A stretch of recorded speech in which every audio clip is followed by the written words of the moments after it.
Bonjour, donc aujourd'hui nous allons faire le point sur l'usufruit. Donc on est bien dans le chapitre 2 sur le droit de propriété, la troisième partie, les démembrements de la propriété et les servitudes. Et nous allons aujourd'hui parler de l'usufruit plus particulièrement. Donc on commence par la définition de l'usufruit. L'usufruit, c'est l'usufruitier. C'est une personne qui va avoir le droit de jouir d'un bien comme le propriétaire lui-même, mais à la charge d'en conserver la substance. Donc ça, c'est la définition du Code civil. Le droit de jouir d'un bien comme le propriétaire lui-même, mais à la charge d'en conserver la substance. Donc, dans l'usufruit, en fait, on a une répartition des attributs de la propriété entre différentes personnes. L'usufruitier, d'une part, a l'usus et le fructus, donc le droit d'usage, le droit de faire fructifier le bien, et le nu propriétaire, lui, il a l'abusus.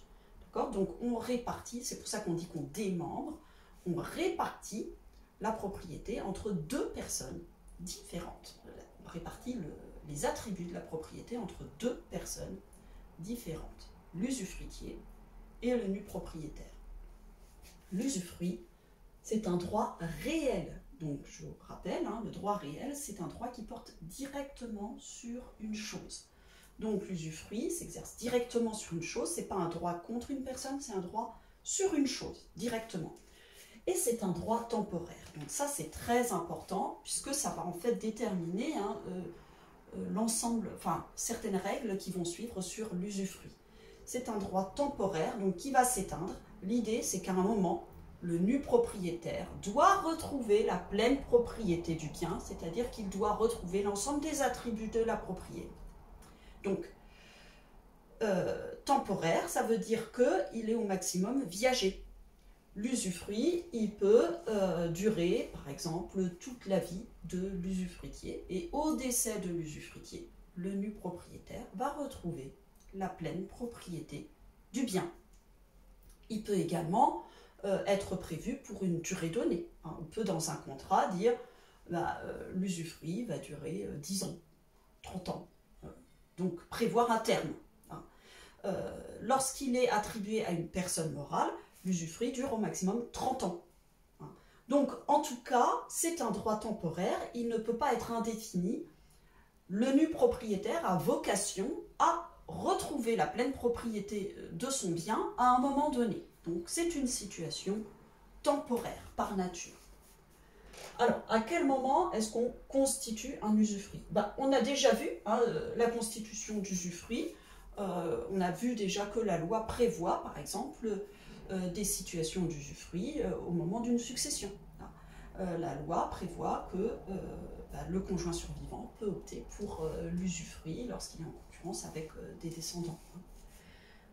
Il peut être également constitué par la volonté de l'homme, par un contrat.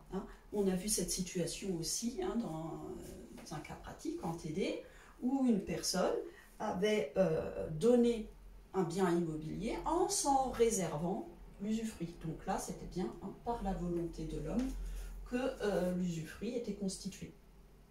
Alors maintenant, on a bien compris quel était ce qu'est l'usufruit et sa philosophie générale, comment on le constitue. On va voir les droits et obligations de l'usufruitier et du nu propriétaire. Donc, droit de l'usufruitier, il a un droit d'usage, ça c'est normal, ça va avec l'usus, et donc il peut utiliser, lui, le bien. Et puis, il a le fructus, donc il peut acquérir les fruits du bien. Donc, lorsqu'il a l'usufruit d'un bien immobilier, le fait d'avoir le fructus va entraîner pour lui la possibilité de conclure des baux. Il est bailleur, il va conclure un bail et il va percevoir les loyers. C'est ça, c'est comme ça qu'il va exercer son usufruit. Alors cependant, attention, pas n'importe quel baux. Pas n'importe quel baux parce qu'on a vu que l'usufruit va s'éteindre à un moment et que le nu propriétaire doit pouvoir récupérer son bien. Et le législateur a prévu que les engagements de l'usufruitier ne doivent pas trop atteindre le nu propriétaire au moment où il va retrouver son bien. Donc, les baux de longue durée vont avoir une opposabilité réduite vis-à-vis du nu propriétaire au moment de la cessation de l'usufruit. Vous avez vu que la loi prévoit des durées minimales pour conclure des baux. Mais elle ne prévoit pas de durée maximale. Donc on pourrait imaginer un bailleur qui conclut un bail avec un preneur pour une durée de 15 ans, 20 ans, 30 ans, même viager, pourquoi pas, hein, puisque la loi ne prévoit pas de durée maximale. Donc un bailleur pourrait dire, bah, tiens, je conclus un bail de très longue durée avec cette personne-là. Le problème, c'est que si l'usufruit s'éteint, l'usufruitier par exemple décède, ou alors on arrive au terme de l'usufruit, ben, le nu propriétaire va se retrouver lui aussi engagé dans un bail de très longue durée. Et c'est ce que le législateur a voulu limiter. Donc, les baux de longue durée ne sont opposables au nu propriétaire au moment de la cessation de l'usufruit que pour la durée qui reste à courir de la première période de 9 ans ou de la suivante, ainsi de suite, hein, selon la période dans laquelle il se trouve.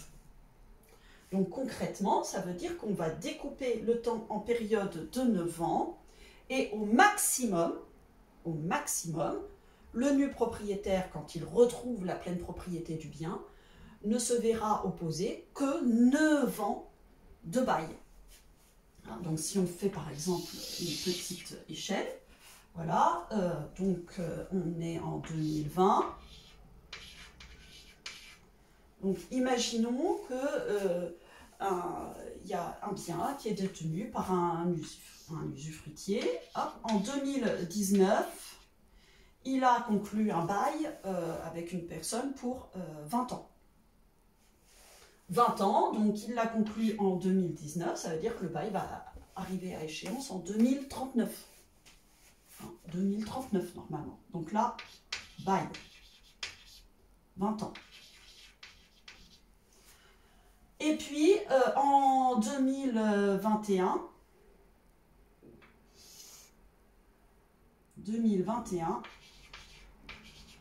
il décède.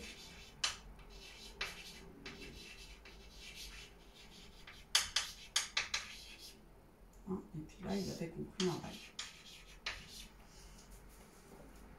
Donc en 2021, ça veut dire que le nu propriétaire retrouve la pleine propriété de son bien.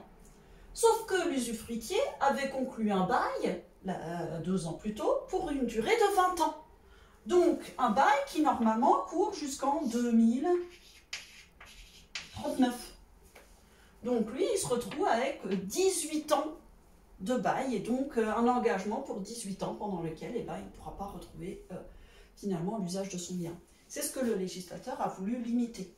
Donc, dans cette situation, on va découper le temps en période de 9 ans et il ne sera opposable au nu propriétaire qui a retrouvé la pleine propriété de son bien que la durée qui reste à courir de la période de 9 ans dans laquelle il se trouve.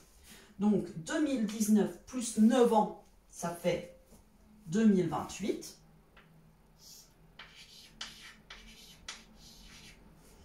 Donc finalement, dans cette situation-là, ne sera opposable au nu propriétaire que la durée qui reste à courir de la période de 9 ans dans laquelle on se trouve, donc les 7 ans qui restent à courir. Il pourra donner congé en 2028 au preneur, s'il veut retrouver son bien. D'accord ? La durée d'opposabilité du bail de longue durée est limitée pour le nu propriétaire pour qu'il puisse retrouver l'usage de son bien. Donc normalement, le bien était loué jusqu'en 2039, mais la durée d'opposabilité est limitée. Et si l'usufruitier était décédé en 2027, eh bien, le nu propriétaire n'aurait eu qu'1 an à supporter le bail. Le bail n'était opposable au nu propriétaire que pendant 1 an. En revanche, si l'usufruitier était décédé juste après, ici, en 2029, eh ben, il aurait eu là, plus 9 ans, hein, 2028 plus 9 ans, ça nous fait 2037, hop, à supporter jusqu'en 2037. On découpe le temps en période de 9 ans et n'est opposable au nu propriétaire au moment de la cessation de l'usufruit que la durée qui reste à courir de la période de 9 ans dans laquelle on se trouve. Voilà. Donc c'est pour limiter les engagements excessifs, finalement, de l'usufruitier vis-à-vis du nu propriétaire au moment de la cessation de l'usufruit. Voilà, donc attention, hein, l'usufruitier peut conclure des baux, bien sûr, seulement s'il conclut un bail de longue durée, eh bien la durée d'opposabilité sera limitée pour le nu propriétaire au moment de la cessation de l'usufruit.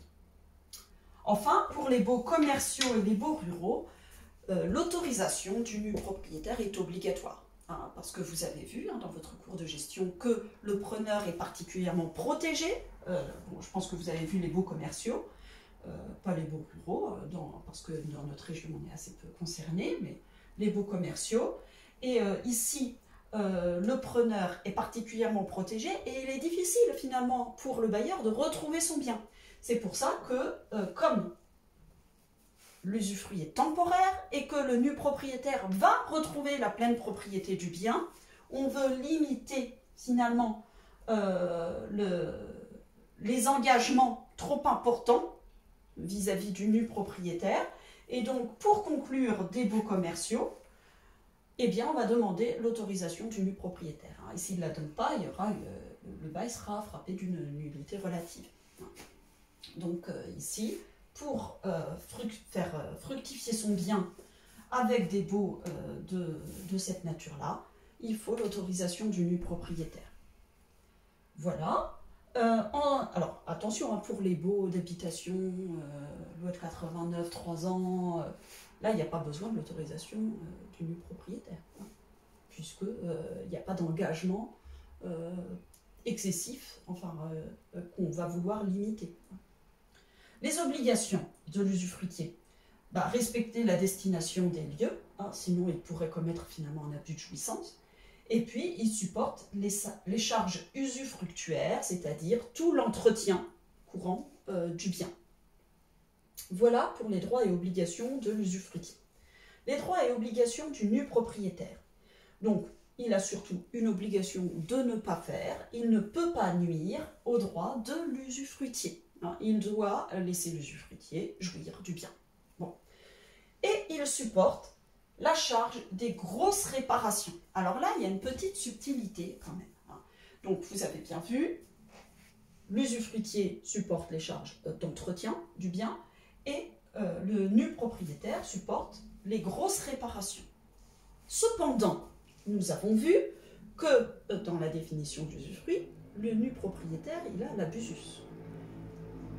Vous vous souvenez, vous avez vu précédemment, que l'abusus, c'est le droit de vendre, de détruire, d'abandonner son bien. Donc finalement, le nu propriétaire, il doit pouvoir abandonner son bien, c'est son droit. Donc, c'est lui qui a la charge des grosses réparations, mais il ne pourra pas être contraint en justice de les assumer parce qu'il a le droit d'abandonner son bien. Donc, ici, vous voyez qu'il y a une répartition de la charge des réparations entre l'usufruitier et le nu propriétaire. Cependant, on ne peut pas contraindre le nu propriétaire à réaliser ces grosses réparations. Alors, ici, vous avez dans le dossier documentaire une décision à ce sujet où on voit bien une décision très ancienne, et la jurisprudence est constante, que le nu propriétaire ne peut pas être contraint en justice d'assumer ces grosses réparations. L'extinction de l'usufruit, elle peut être légale, par exemple si l'usufruit est viager, le décès de l'usufruitier va éteindre l'usufruit et puis le nu propriétaire retrouve la pleine propriété du bien. Elle peut être volontaire lorsque l'usufruit a un terme, l'arrivée du terme par exemple éteint l'usufruit. Plus original, l'usufruit peut s'éteindre par non-usage trentenaire, c'est-à-dire que s'il n'est pas utilisé pendant 30 ans, eh ben, il peut s'éteindre. Et il peut être éteint également par abus de jouissance. Donc par exemple, si l'usufruitier a modifié la destination des lieux, ou si il a conclu un bail commercial sans l'autorisation du nu propriétaire, ou si il n'entretient pas le bien. Bon, ici, on peut estimer qu'il s'agit d'un abus de jouissance, et une sanction de l'abus de jouissance, ça peut être la perte de l'usufruit, et donc dans cette situation, le nu propriétaire retrouve la pleine propriété du bien. Voilà pour l'essentiel sur l'usufruit. Alors, on termine dans le polycopié de cours que vous avez par un droit voisin de l'usufruit qui est le droit d'habitation.